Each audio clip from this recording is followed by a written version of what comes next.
I may have created the biggest problem of my life, and it all started with one lie.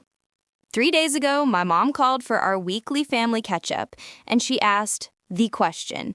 She said, "So, Arya, any special someone in your life yet? You're in your junior year now." She asks me this every single week, and every week I say no. But this time, my aunt was also on the call, and my grandma, and my older sister, who just got engaged. They were all staring at me, waiting, and I just snapped. I blurted out, "Actually, yes, I have a girlfriend." I have no idea why I said it. The words just came out. They exploded like I just announced I won the lottery. And then came the questions. So many questions.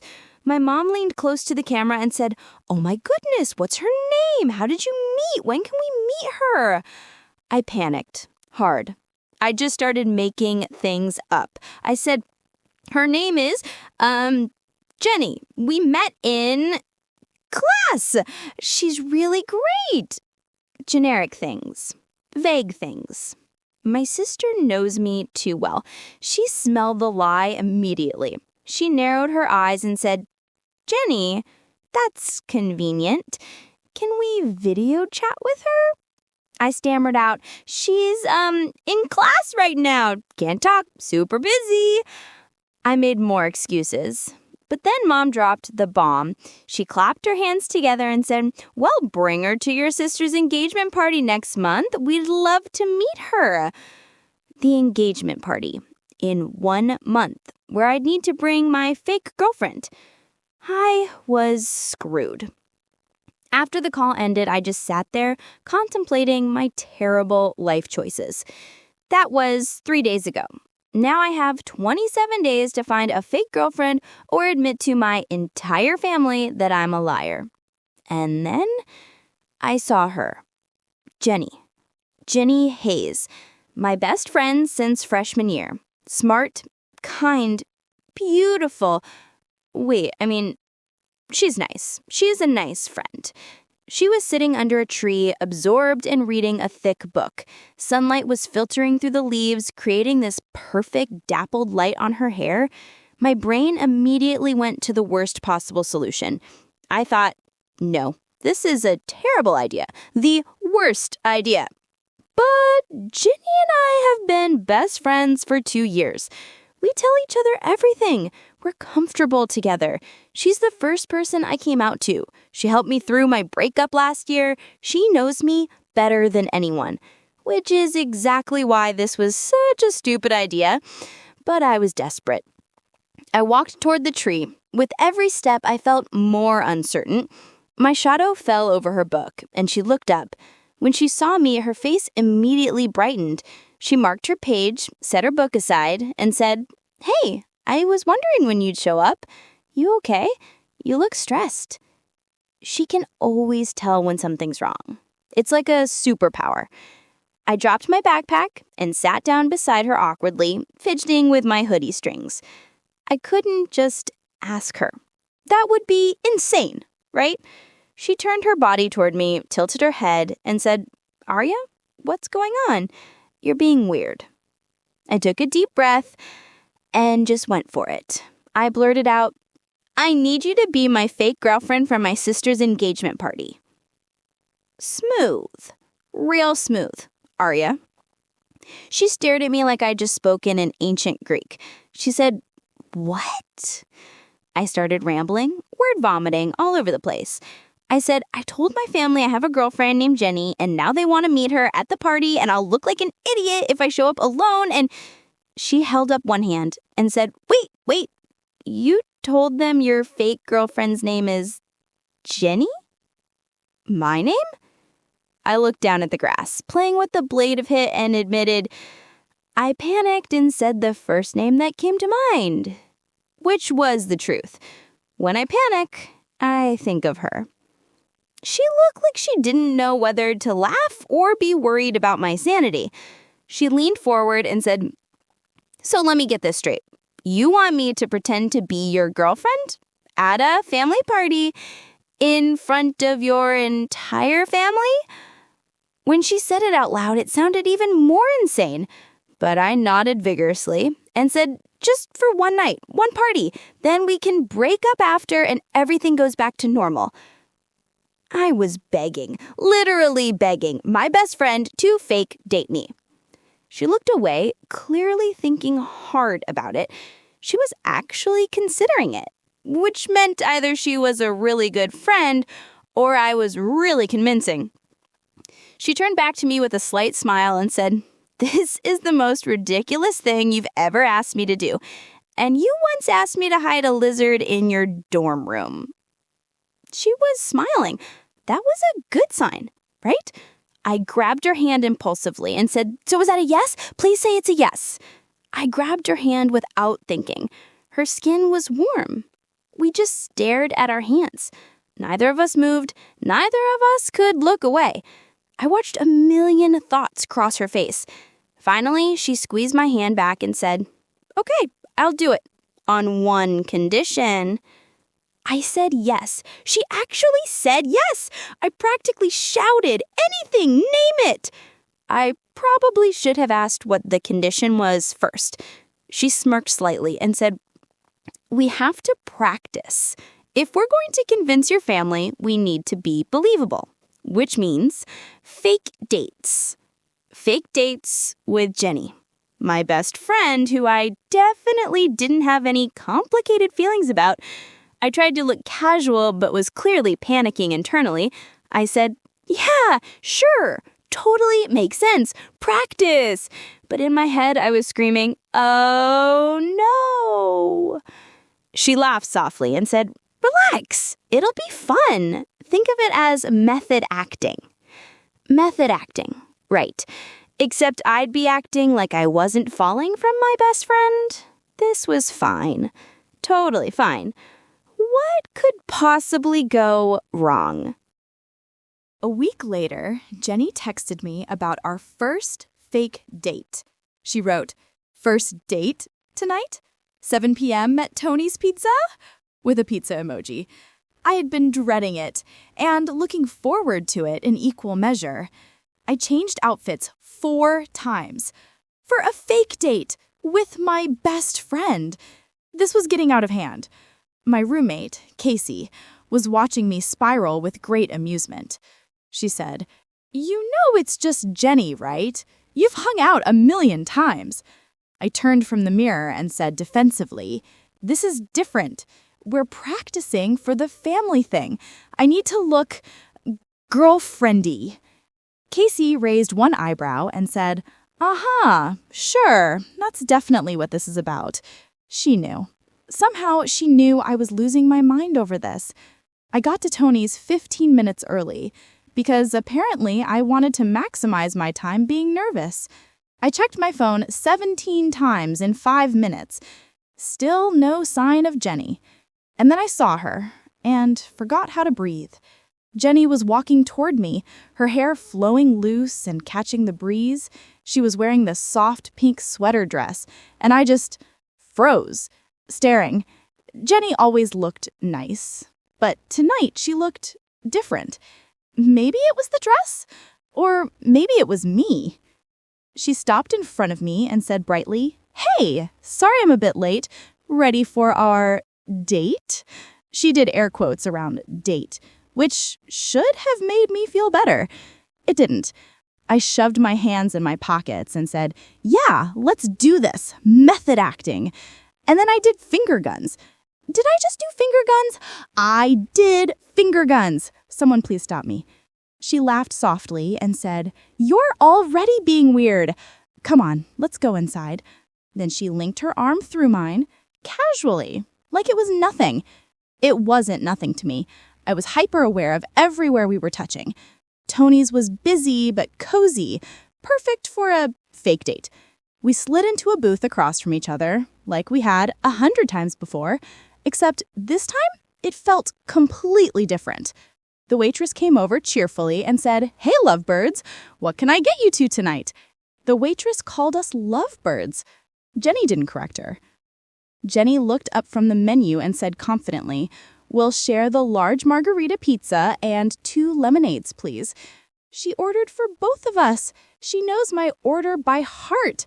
It was such a small thing, but it made my chest feel tight. She caught me staring and tilted her head slightly, asking, "What, do I have something on my face?" I shook my head quickly and fumbled.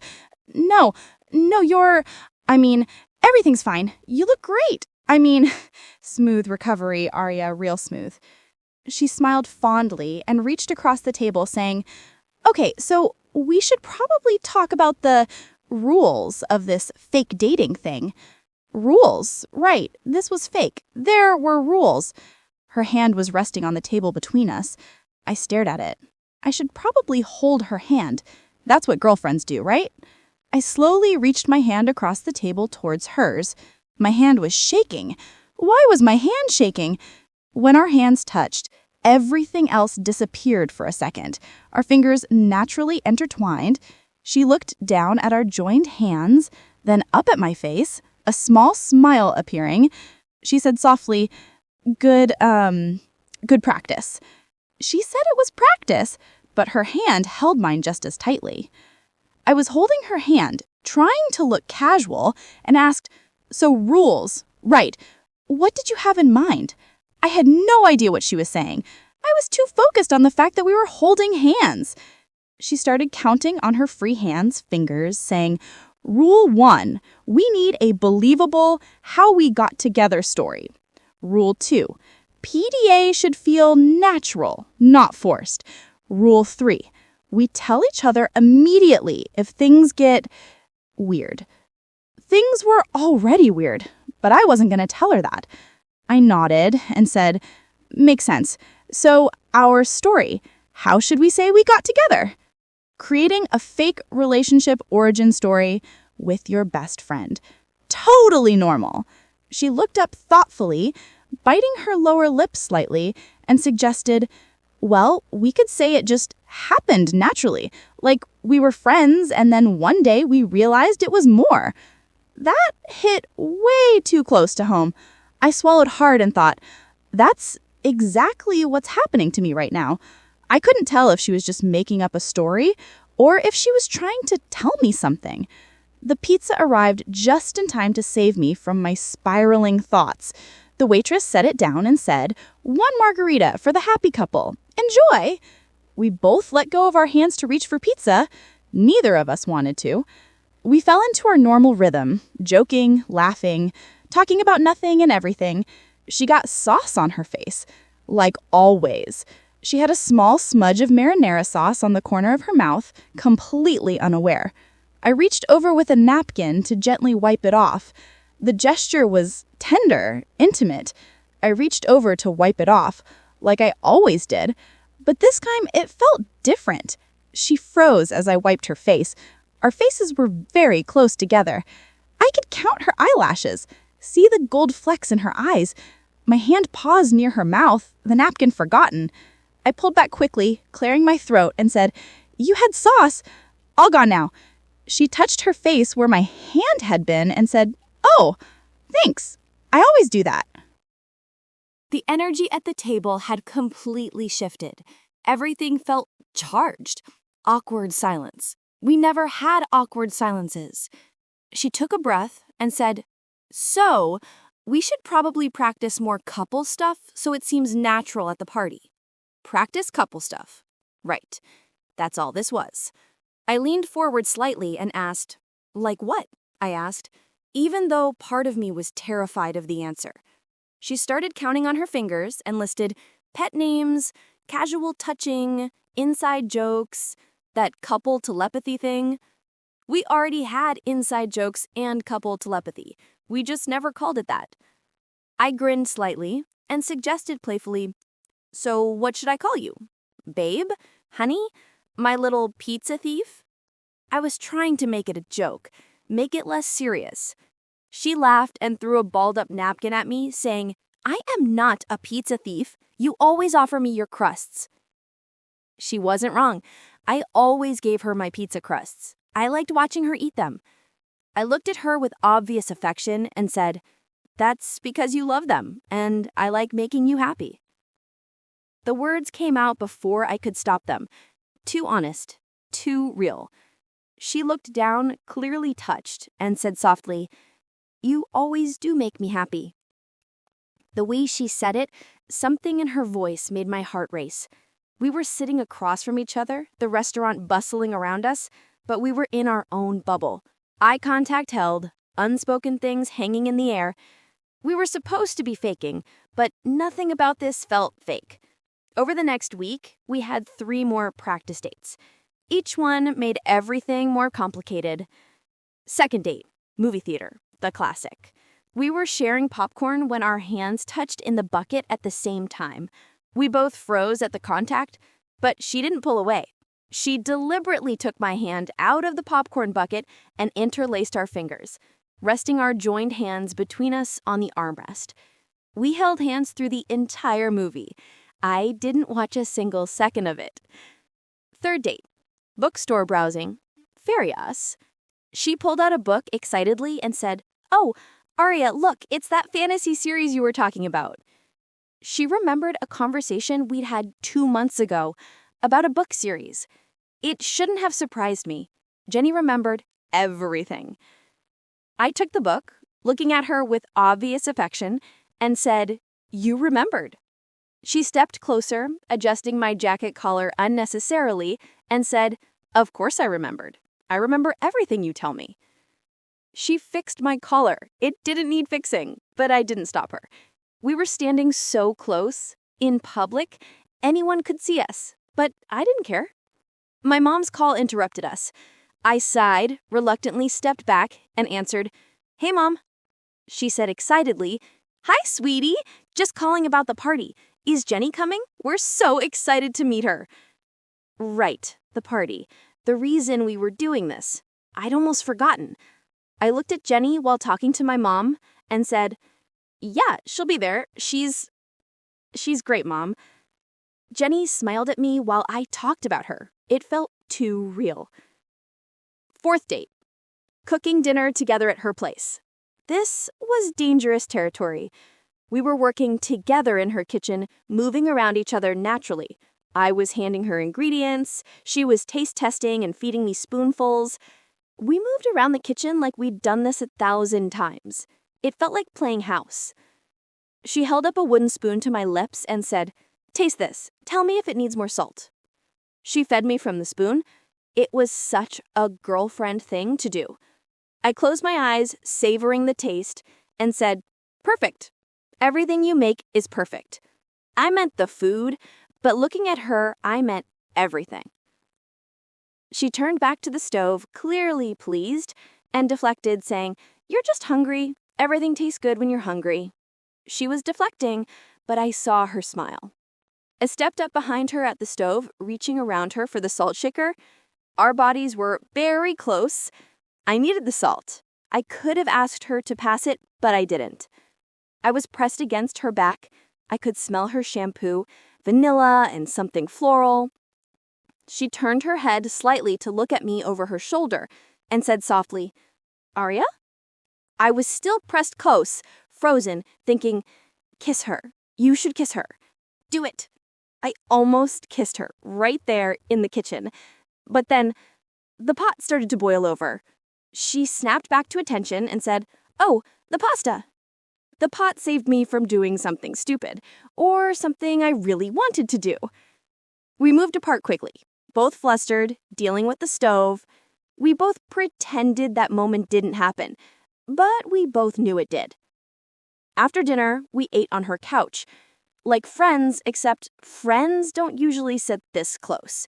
After finishing, she just leaned into me, put her head on my shoulder, and I never wanted her to move. My arm went around her shoulders naturally, holding her close. She looked so peaceful, so beautiful, and I thought, I'm in trouble. That's when it hit me, really hit me. I wasn't pretending anymore. I was falling in love with Jenny. And honestly, if you've ever caught feelings for your best friend during something that was supposed to be fake, drop a comment below and let me know where you're watching from, because I need to know I'm not the only one who's been this oblivious. 3 weeks of fake dating, and then the day arrived. the engagement party, the reason we'd started this whole thing. I was in my dorm room getting ready, adjusting my tie in the mirror, looking stressed. Casey was watching with a knowing expression. She finally said, "You've got it bad for her, don't you?" I turned from the mirror, sat on my bed heavily, and admitted, "I'm in love with her, Casey. I'm in love with my best friend, and I have to pretend it's fake in front of my entire family." I admitted it out loud for the first time, and it made it real. Casey walked over and put her hand on my shoulder and said, "So tell her, tonight, after the party." I shook my head and said, "I can't. What if she doesn't feel the same? I'll lose my best friend." The thought of losing Jenny was worse than never telling her how I felt. And then Jenny arrived, and I forgot how to breathe. She knocked on the door, looking absolutely breathtaking in this emerald green dress. I opened the door and froze completely. All I could manage was, "Wow, wow." Eloquent, Arya, real eloquent. She tucked her hair behind her ear nervously and said, "Too much? I wanted to make a good impression on your family." I shook my head and said sincerely, "Perfect. You're perfect." I meant it. She was perfect. And I was doomed. We arrived at the elegant hotel banquet hall. Standing outside the doors, she took my hand and said playfully, "Ready, girlfriend?" with a wink. She called me girlfriend and winked. This was going to be the longest night of my life. We walked into the banquet hall hand in hand. Jenny squeezed my hand, her thumbs stroking mine reassuringly. Jenny squeezed my hand, like she knew I needed it. She always knew. My mom spotted us immediately and rushed over excitedly, saying, "Arya, and this must be Jenny. Oh, she's even more beautiful than I imagined." My mom descended immediately, like a very enthusiastic hawk. Jenny extended her hand gracefully and said, "Mrs. Brooks, it's so wonderful to finally meet you. Arya talks about you all the time." But my mom bypassed the handshake to hug her, saying, "Oh, please, call me Susan, and we hug in this family." Jenny handled my mom like a pro, because of course she did. My entire family gathered around us. Mom, aunt, grandma, and my sister in her champagne-colored dress, all bombarding us with questions. I was looking slightly panicked at all the attention. Jenny stepped closer to me protectively, her arms sliding around my waist naturally, and said, "Arya has told me so much about all of you." Jenny's arm around my waist felt so natural, so right. This wasn't acting anymore. My sister, always the interrogator, looked between us and said, "So, how did you two really get together? I want details." Jenny looked at me while speaking, her voice soft and sincere, and said, "We were friends for so long. And then one day, I just looked at her and realized she was everything I'd been looking for." I stared at Jenny, forgetting to breathe, thinking, is she still acting? Or the way she looked at me when she said it, it felt too real. My family made "ah" sounds, clearly touched. My mom dabbed at her eyes and said, "That's so beautiful. I can see how much you care about each other." We were convincing. Too convincing. Even I believed it. Later, we danced. A slow song was playing. I had my hands on her waist. Her arms were around my neck. We swayed close together. We danced. Close. So close I could feel her heartbeat. We were dancing very close, our foreheads almost touching, eyes locked. She whispered, "You're doing great. They love you. Love us." I started to say, "Jenny, But the song ended. I almost told her, right there. But the song ended. I excused myself and walked toward the balcony doors. I needed air. I needed space to think. This was too much. I stood on the balcony alone, trying to figure out how I'd gotten here. Fake dating my best friend. Falling in love for real. I leaned on the railing, looking at the stars, thinking, I can't keep pretending, but if I tell her, I lose her. Jenny came out onto the balcony holding my suit jacket and said with concern, "Hey, you okay? You disappeared." I turned and said, "Yeah, I just needed a minute." She came after me. She always came after me. She stepped close, draping my suit jacket over my shoulders gently and said, "It's cold out here. Don't want my fake girlfriend getting sick." She said fake girlfriend, but her touch was so real. I turned to face her fully and said, desperately, "Jenny, I can't do this anymore." Her face fell and she said worriedly, "What? Did I do something wrong? Was I not convincing enough?"